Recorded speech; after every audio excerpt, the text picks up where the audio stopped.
চাহপাতৰ লগত মাত্ৰ এই তিনিটা বস্তু মিলাই আপুনি চুলিত লগাওক আৰু এইখিনি আপোনাৰ চুলিত লগোৱাৰ পিছত আপোনাৰ চুলিলৈ যিখিনি পৰিৱৰ্তন আহিব সেইখিনি দেখি আপুনি সঁচাই আচৰিত হৈ যাব। আপোনাৰ চুলিখিনি যদি বহুত বেছি সৰিবলৈ লৈছে, আপোনাৰ চুলিখিনি যদি একেবাৰে পাতল হৈ গৈছে, নাইবা আপুনি যদি মূৰ আঁচুৰিবৰ সময়ত একেলগে বহুত চুলি সৰি আহে, নাইবা আপুনি চুলিখিনি বান্ধিবৰ সময়ত ৰাবাৰ পাততো যদি বহুত চুলি সৰি আহে, তেনেহ'লে এই সকলোবোৰ সমস্যা দূৰ কৰি আপোনাৰ চুলিৰ সৰা সমস্যাটো ঠিক কৰিব, লগতে চুলিখিনি নতুনকৈ গজিবলৈ ল'ব। আপোনাৰ চুলিখিনি যদি বহুত শুকান হৈ গৈছে বা আপোনাৰ চুলিখিনি যদি বয়সতকৈ আগত পকিবলৈ লৈছে, তেনেহ'লে এই সকলোবোৰ সমস্যা ঠিক কৰি চুলিখিনি ধুনীয়া গ্ৰোথ কৰিব, চুলিখিনি ঘন মোটা আৰু কলা কৰিব। লগতে আপোনাৰ চুলিত যদি উফিৰ সমস্যা আছে নাইবা খজুৱতিৰ সমস্যা আছে, তেনেহ'লে সেইখিনি ঠিক কৰিব।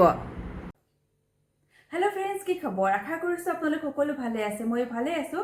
ভিডিঅ'টো আৰম্ভ কৰাৰ আগতে আপোনালোকলৈ ৰিকুৱেষ্ট কৰিছোঁ, যদি মোৰ ভিডিঅ'টো চাই আপোনালোকে ভাল পায় তেনেহ'লে গীতাঞ্জলি ক্ৰিয়েশ্যন চেনেলটো আপোনালোকে ছাবস্ক্ৰাইব কৰি দিব, লাইক কৰিব আৰু আপোনালোকৰ বন্ধু বান্ধৱীসকলৰ মাজত শ্বেয়াৰ কৰিব।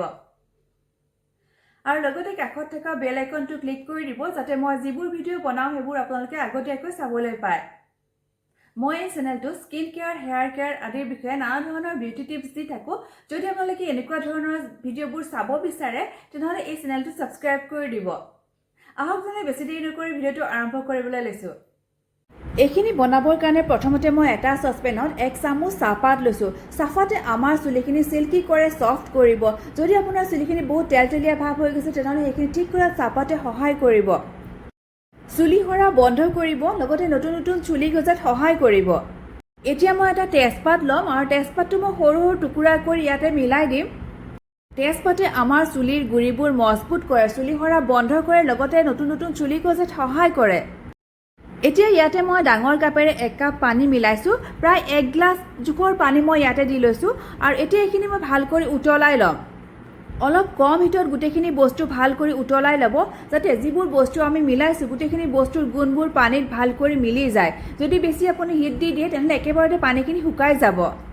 নেক্সট মই ইয়াতে 1 চামুচ মেথি মিলাম আৰু আমি সকলোৱে জানো মেথি আমাৰ হেয়াৰ গ্ৰোথৰ কাৰণে বহুত উপকাৰী হয়। আমাৰ নতুন চুলি গজাত মেথিয়ে সহায় কৰে। ইয়াৰ উপৰি আমাৰ যদি চুলি সৰা সমস্যা থাকে তেনেহ'লে সেইখিনি ঠিক কৰাটো মেথিয়ে সহায় কৰে। যিসকল লোকৰ বয়সতকৈ আগতে চুলিবোৰ পকিবলৈ লৈছে, আমি আজিকালি প্ৰায়ে দেখোঁ বয়সতকৈ আগতে অতি কম বয়সতে চুলিবোৰ পকা আৰম্ভ কৰে।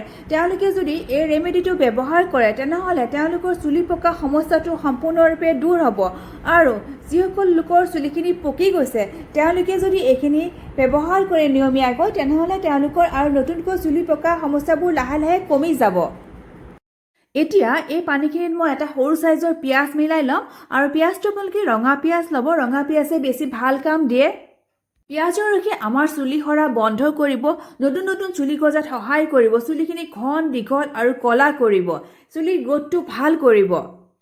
এই ৰেমেডিটো ব্যৱহাৰ কৰাৰ ফলত মূৰত যদি অকণি আছে তেনেহ'লে সেইবোৰ আঁতৰি যাব, লগতে চুলিত যদি খজুৱতিৰ সমস্যা আছে সেইবোৰো ঠিক কৰাত এইখিনিয়ে সহায় কৰিব।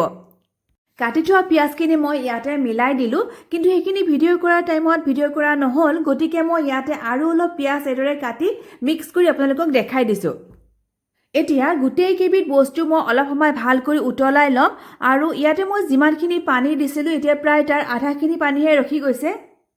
মোৰ এইখিনি বনোৱা হৈ গৈছে, পিঁয়াজখিনি ভাল কৰি সিজি গৈছে, লগতে মিঠি গুটিকেইটাও ভাল কৰি সিজি গৈছে আৰু এই গোটেইখিনি বস্তুৰ যিখিনি গুণ সেইখিনি পানীখিনিত ভালদৰে মিলি গৈছে। গতিকে এই পানীখিনি আমাৰ চুলি যাদুৰ দৰে কাম কৰিব। এতিয়া এইখিনি মই অলপ সময় ঠাণ্ডা হ'বৰ কাৰণে ৰাখি থ'ম, তাৰপিছত মই এইখিনি এটা বাটিত উলিয়াই ল'ম। এখন চেকনিৰ সহায়েৰে পানীখিনি মই ভাল কৰি চেকি ল'লোঁ আৰু এতিয়া এই পানীখিনিত আৰু দুটা বস্তু মিলাব লাগিব, তেতিয়া এইখিনি বেছি ষ্ট্ৰং হ'ব। চুলিৰ গুৰিবোৰ মজবুত কৰিব, নতুনকৈ চুলি গজাত এই পানীখিনিয়ে সহায় কৰিব। মূৰত যদি উফি আছে তেনেহ'লে উফিৰ সমস্যাসমূহ ঠিক কৰাত এইখিনিয়ে সহায় কৰিব। এতিয়া ইয়াৰ লগত মই অলপমান নেমুৰ ৰস মিলাম। প্ৰায় 1 চামুচমান জোখৰ নেমুৰ ৰস মই ইয়াতে মিলাই ল'ম। নেমুৰ ৰসে আমাৰ চুলিখিনি ছফ্ট কৰিব, চিল্কি কৰিব, লগতে মূৰত যদি খজুৱতি আছে সেইবোৰ ঠিক কৰাত নেমুৰ ৰসে সহায় কৰিব। একেবাৰে শেষত মই ইয়াতে 1 চামুচ নাৰিকলৰ তেল মিক্স কৰিম আৰু আপোনাৰ চুলিখিনি যদি বহুত বেছি দীঘল হয় তেনেহ'লে আপোনালোকে ইয়াতে 2 চামুচ নাৰিকলৰ তেল মিক্স কৰি ল'ব।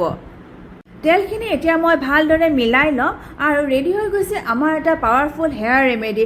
এই ৰেমেডিটোৱে আমাৰ চুলিত হোৱা বিভিন্ন সমস্যাৰ পৰা আমাৰ চুলিখিনি ৰক্ষা কৰিব, চুলি সৰা সমস্যা দূৰ কৰিব, লগতে নতুন নতুন চুলি গজিব, চুলিৰ উফিৰ সমস্যা ঠিক কৰিব, লগতে আমাৰ চুলিখিনি দীঘল কৰিব, ঘন, কলা আৰু মোটা কৰিব। এতিয়া এই পানীখিনি লৈ চুলিৰ গুৰিবোৰত হাতৰ আঙুলিৰ সহায়েৰে লাহে লাহে ভাল কৰি ঘঁহি ঘঁহি লগাই দিব। লগতে চুলিৰ গুৰিৰ পৰা আগলৈকে ভালকৈ লগাই ল'ব। যদি চুলি ফটা সমস্যা আছে তেনেহ'লে এইখিনি ব্যৱহাৰ কৰাৰ পিছত চুলি ফটা সমস্যা ঠিক হ'ব। এই পানীখিনি চুলিত লগোৱাৰ পিছত 1 ঘণ্টা বা 2 ঘণ্টা ৰাখি থ'ব, তাৰপিছত চেম্পু কৰি দিব। সপ্তাহত 3 দিন কৰি এইখিনি ব্যৱহাৰ কৰিব আৰু যদি আপোনালোকে ইচ্ছা কৰে তেনেহ'লে আপোনালোকে এইখিনি সদায় ব্যৱহাৰ কৰিব পাৰিব। 1 ঘণ্টা ৰখাৰ পিছত আপোনালোকে পচন্দৰ চেম্পুৰে চেম্পু কৰি দিব। আশা কৰিছোঁ ভিডিঅ'টো চাই আপোনালোকে ভাল পাব আৰু ভিডিঅ'টো চাই যদি ভাল পায় তেনেহ'লে গীতাঞ্জলি ক্ৰিয়েশ্যন চেনেলটো ছাবস্ক্ৰাইব কৰিব, লাইক কৰিব আৰু শ্বেয়াৰ কৰি দিব। আজিলৈ ইমানেই, আৰু নতুন এটা ভিডিঅ' লৈ আপোনালোকৰ ওচৰত পুনৰ লগ পাম।